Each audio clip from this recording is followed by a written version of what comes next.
Hola, ¿cómo están? Ahora voy a mostrar cómo resolver una derivada ocupando derivación implícita, pero le vamos a agregar el truco de la aplicación de la derivada logarítmica. ¿Ya? ¿Por qué? Porque como tenemos funciones, si decimos de que y es una función de x, tenemos la igualdad e elevado a i igual a i elevado a x, que define un conjunto de puntos acotados, ¿ya? Y nosotros no tenemos una fórmula, o en realidad, mejor dicho, no quiero hablar de la fórmula de la derivada de una variable elevada a una variable o una función elevada a una función, ¿ya? Sino que vamos a simplificar la expresión del punto de vista de la aplicación de la derivación logarítmica, ¿ya? Esto quiere decir de que vamos a aplicar logaritmo natural a ambos lados de la relación, asumiendo de que tanto y como x son mayores que cero, porque si no, esto no funciona, no podemos tener bases negativas cuando tenemos funciones. Por lo tanto, vamos a aplicar el logaritmo y luego vamos a aplicar técnicas de derivación, ¿ya? Entonces, mi primer paso va a ser como x elevado a y igual a y elevado a x. También es cierto que el logaritmo natural de x elevado a y es igual al logaritmo natural de y elevado a x, ¿ya? Entonces, una vez que tenemos esta igualdad y que estamos tranquilos con esa igualdad de que podemos escribir las cosas de esa forma también, podríamos derivar ahora, pero no me conviene todavía derivar porque sigo teniendo el mismo problema de antes. Tenemos potencias de variables o de funciones. Por lo tanto, voy a aplicar propiedad del logaritmo para decirte que como y es un exponente de lo que está dentro de un logaritmo, eso sale del logaritmo, ¿ya? Y nos quedamos con x. No es necesario que quede valor absoluto de x porque se asume desde un principio de que x es estrictamente positivo y que y también es estrictamente positivo. Hacemos lo mismo en el lado derecho y ya tenemos expresiones más cómodas de derivar, ¿ya? No está solucionado el problema porque necesito encontrar de y en de x, ¿ya? Por lo tanto, lo que voy a hacer es aplicar la derivada con respecto a x a ambos lados de la igualdad, ¿ya?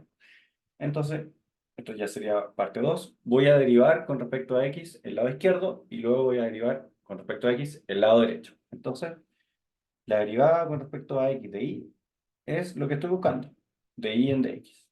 Esto tiene que estar multiplicado por el segundo término, sin derivar, porque estoy aplicando la derivada a un producto, más el primer término no derivado por la derivada del segundo término. Ahí apliqué la regla del producto de las derivas. Derivar el primero por el segundo sin derivar, más el primero sin derivar, eh, por la derivada del segundo, ¿ya?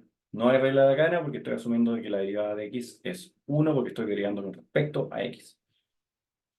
En el lado derecho tengo algo muy parecido, pero con la diferencia que está la función que depende de x dentro del logaritmo y la función con la que estoy derivando fuera del logaritmo. Entonces, la derivada de x con respecto a x es 1 por el segundo término sin derivar, más el primer término sin derivar, por la derivada del logaritmo de y. Y aquí mucho cuidado.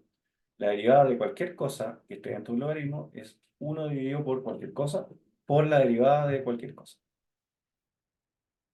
Y volvió a aparecer un de y en de x. Entonces tengo de y en de x en ambos lados de las igualdades. Por lo tanto, aquí depende de la decisión de cada uno. Tenemos que dejar todos los de y en de x en un lado y todo lo que no sea de y en de x al otro lado. En mi caso lo voy a dejar todo en el lado izquierdo, ¿ya? Pero si lo hacen al revés, vamos a llegar a la misma expresión. Y todo lo que no tenga de y en de x, entonces lo vamos a llevar al lado derecho. Tenemos que tener cuidado con los cambios de signo.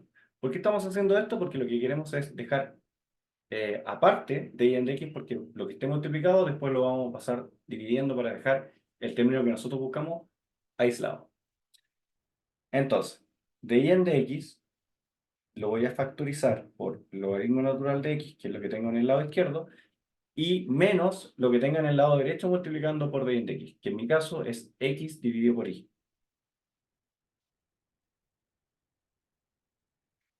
Mientras que en el lado derecho, como dijimos, vamos a mantener lo que no tenía de y en de x, que en mi caso va a ser el logaritmo de y vamos a pasar al lado derecho lo que estaba solo, lo que estaba sin el de y en de x, que en mi caso es solamente menos y dividido por x.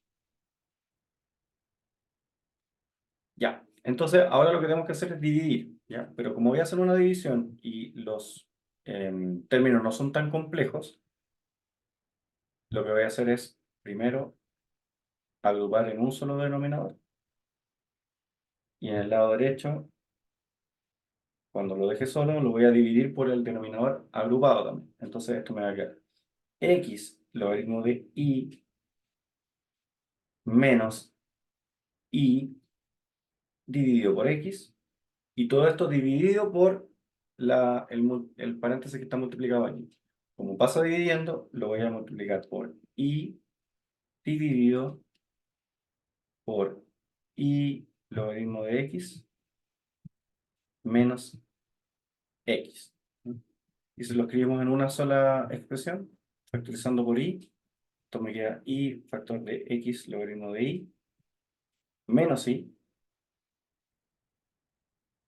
dividido por, factorizando por x, y logaritmo de x menos x.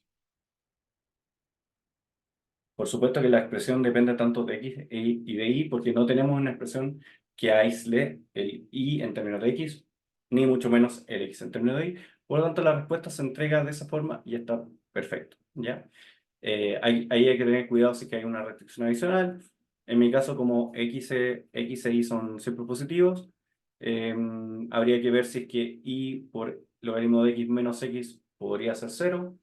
A mi entender, eso no puede ocurrir, pero ustedes pueden verificar para ver si el dominio es algo más que los números que definen esa relación en términos de los números reales, o sea que las bases sean siempre positivas. Por supuesto que hay puntos que nosotros podríamos decir que yo sé que cumple. Por ejemplo, el 1,1. ¿Hay más puntos? Sí, pero se los dejo a ustedes para la investigación. Por lo tanto, si nosotros quisiéramos encontrar la derivada en algún punto en particular, necesitamos sí o sí un punto conocido. Por ejemplo, el 1,1, el 1,1, perdón. Entonces, en ese caso, la derivada sería 1 por, los logaritmos siempre son ceros, porque el logaritmo de 1 es 0, entonces me quedaría 1 por menos 1. Y abajo me quedaría 1 por menos 1. Menos 1 dividido por menos 1 es 1. Eso quiere decir que la pendiente de la recta tangente en el punto 1,1, que es un punto conocido, porque yo sé que 1 elevado a 1 es igual a 1 elevado a 1, y es muy fácil verificar, tiene pendiente igual a 1. Por lo tanto, si nosotros hiciéramos un pequeño bosquejo, esto ya es fuera del ejercicio, la recta pendiente pasaría por el 1,1, 1, 1, y tiene pendiente 1, por lo tanto es esta recta tangente. Entonces quiere decir que el gráfico de la curva no sé cómo sería, pero tiene por lo menos un punto de tangencia en esa curva. El bosquejo no está correcto, solamente la recta tangente está bien dibujada, pero yo no estoy diciendo que la curva tenga esa curva, de que la curva tenga esa forma, perdón, o curvatura. Así que hasta aquí el video. Eso es cómo mostrar cómo ocupar la derivada logarítmica para encontrar una derivada implícita que tiene potencias con variables, ¿ya? Así que hasta aquí el video. Suscríbanse al canal y como siempre, muchas gracias por ver. Chao.